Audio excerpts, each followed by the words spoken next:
In the name of God, the most beneficent, the most merciful. Dear brothers and sisters, do remember one thing.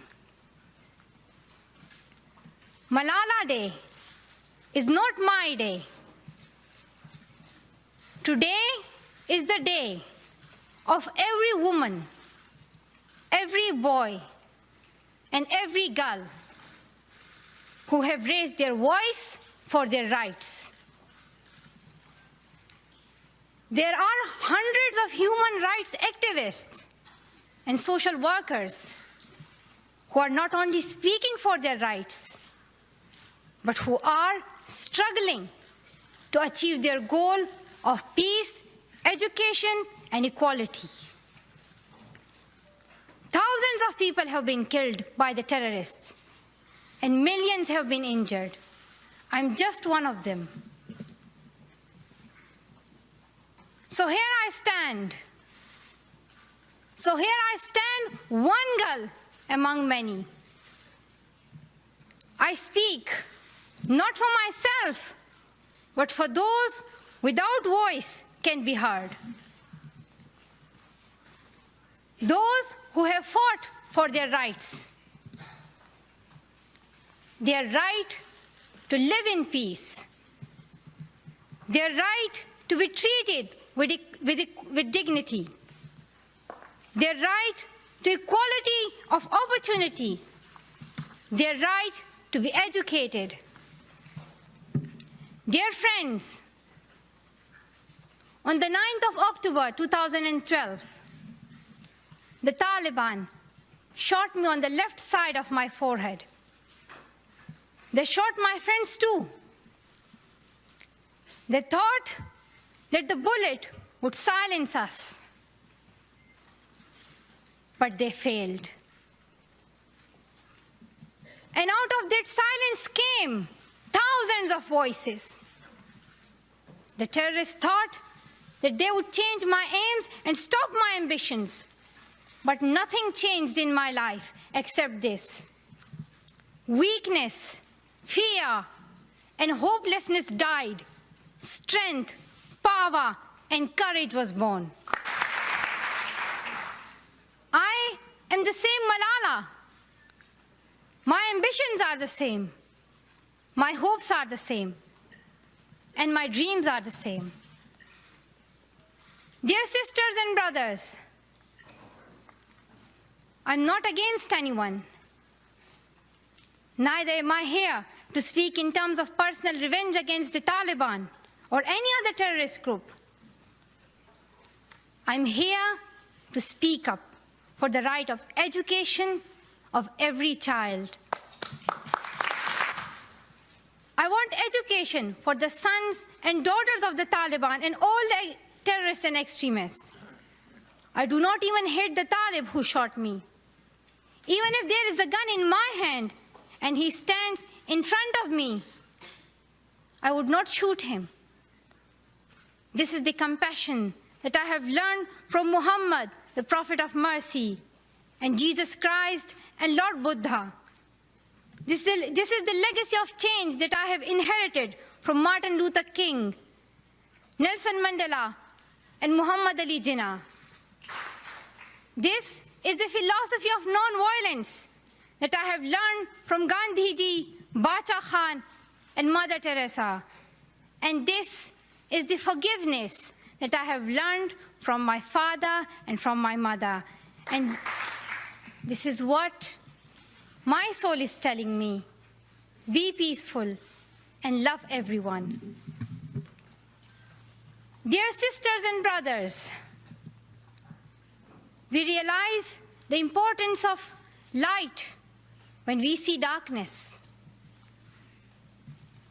We realize the importance of our voice when we are silenced.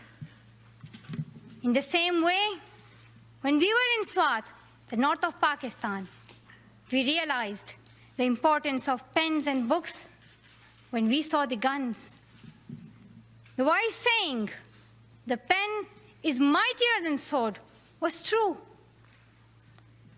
The extremists were and they are afraid of books and pens. The power of education frightens them.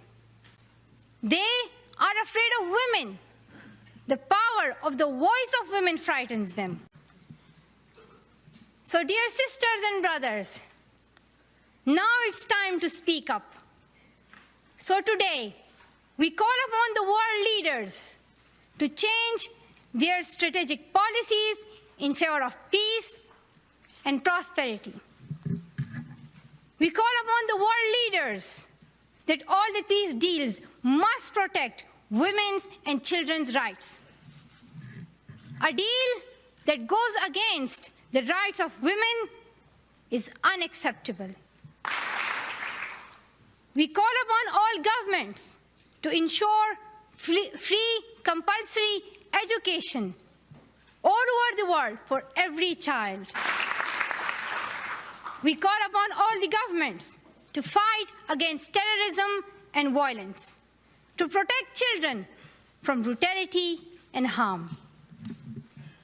We call upon the developed nations to support the expansion of educational opportunities for girls in the developing world.